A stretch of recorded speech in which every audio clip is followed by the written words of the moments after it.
Not that long ago, I was in Dallas, Texas, and I went to a secret bar.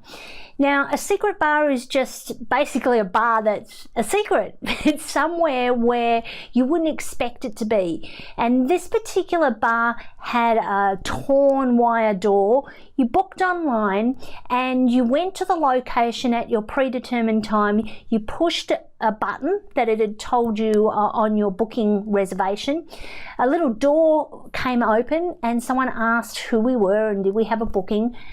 And when we confirmed that we did, we were let into this amazing room that looked like something out of a train car in the 1920s.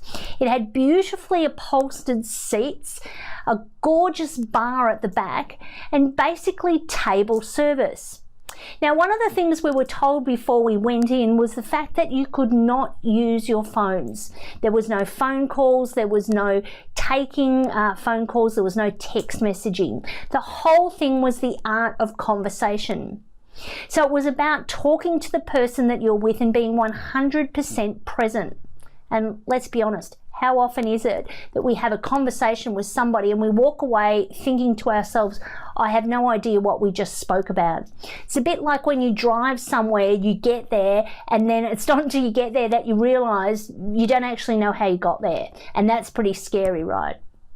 So the art of conversation is going about the process of communicating with people and sitting down and being totally present.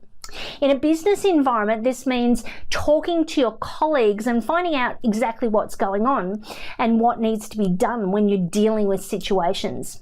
It might be as simple as having a conversation with someone rather than a backwards and forwards email. What tends to happen when we go backwards and forwards with email is after a while we forget the train of thought and little pieces get missed, and we often find it could be a week or two before we close the loop on whatever it is.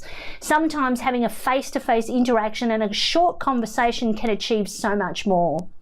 So my challenge to you today is to master the art of conversation. Make an effort today to start talking to people, to talk about how you can get from point A to point B, as opposed to creating points B, C, D, and E in emails.